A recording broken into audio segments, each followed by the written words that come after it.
just draining the oil, getting ready to pull the limited here out of the car. Got to get this motor back to the engine builder for refresh. It has what, 27 nights on it? Something like that. About 27 nights, somewhere in there, you know, give or take closer to 30. But so we need to pull this thing out. We're gonna get it back as soon as possible so we can get it back for the race car. But got some stuff we gotta do.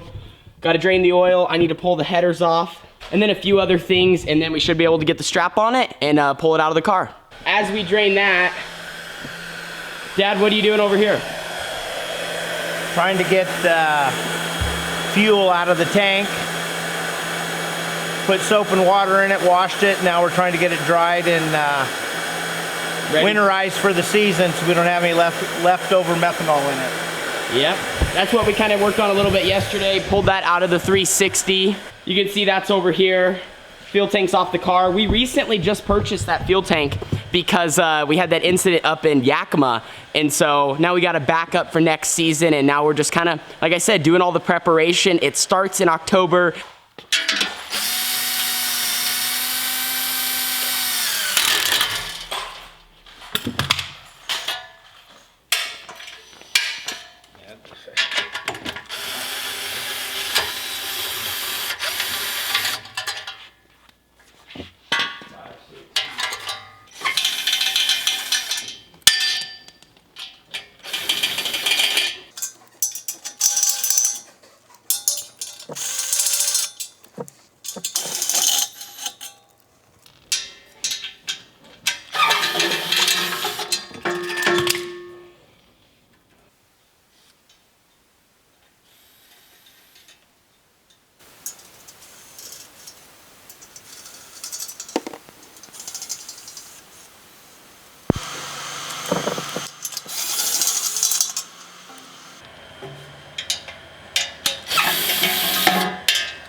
This is what they call a wet sump system, not a dry sump.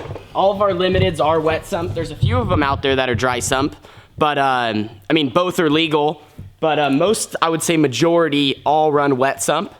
So Dad's got the oil filter draining right there. My next job is to pull the radiator out.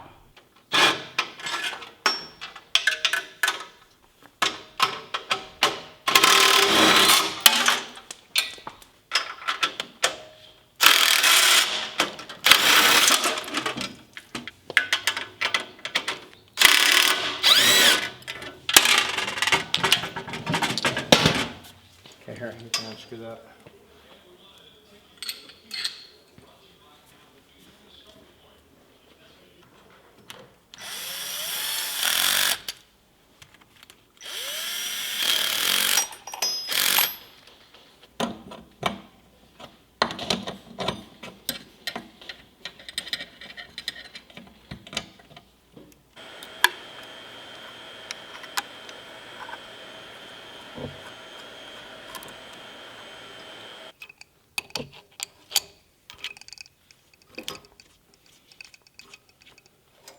So the last two things I just disconnected, this was for the oil pressure that hooks up to the gauge, and then this is for my water temperature. Without those, I would not be able to see my gauges inside the car. They would not be reading. So two very important things, just got those disconnected. I also got the engine strap on the car. So we are one step closer to pulling this engine out.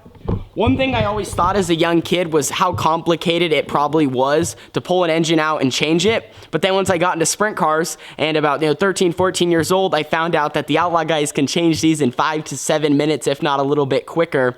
Because really, it's just 2 nuts and bolts here in the front, right there. And then 6 bolts back here in the motor plate, 3 on the left side, 3 on the right side. And once you loosen all 8 of those bolts, I mean, this thing is in and out really, really quick. And if you have experienced people, not just 2 guys like us, rookies working in the shop, I mean, the Outlaw guys, like I said, very, very quick. If they have an issue in hot laps, they can change it before qualifying. And it's very impressive to watch. Even our engine change we made at Cottage Grove in the middle of the season during ISCS Week of Speed, we did it in 18 minutes, and that was a little less organized, and, you know, it's just really, really freak. But I think as if we, you know, do it more, you obviously get quicker.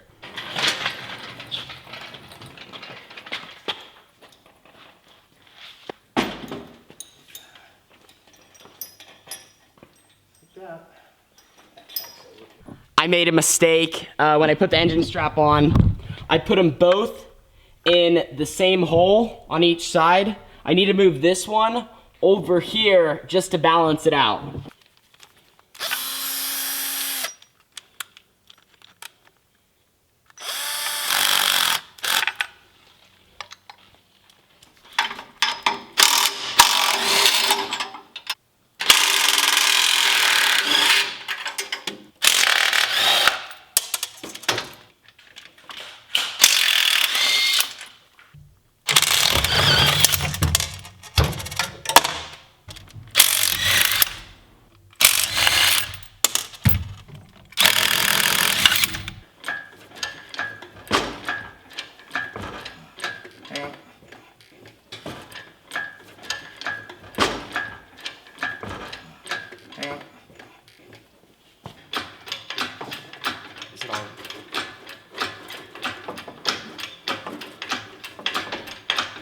Is it good on that side?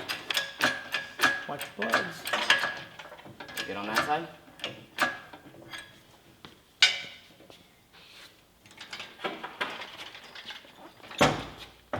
Go up just a tad.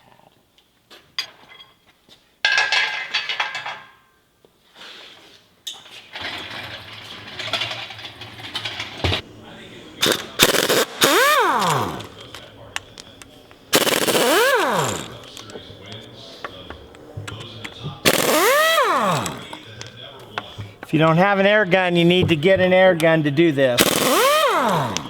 Makes it way easier. Like that. Dad got the U-joint off. Always love hearing the air gun. That's actually one of my favorite parts of pulling an engine out. NASCAR race is finishing up. Busch is still alive here at Talladega. This should be pretty interesting, but most of our work is done.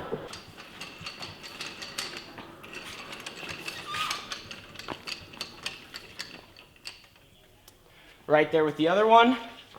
All good to go. I think our job is pretty much done here today. I have a few less exciting things to do, like clean up and whatnot, but thank you guys for watching. It was fun working today with the old man out in the shop. But yep, we're gonna be doing a lot more fun videos with the off season and whatnot, and then back to Red Bluff soon. So thank you guys for watching, and stay tuned. Deuces. All right, guys, my dad has been dying to tell everyone all video. You really wanted me to say it. What were you gonna say? Every shop needs a good little garbage can like that. Keep your oily rags in so they don't catch fire. There you go. Pro tip from John Holmes. See you guys next time.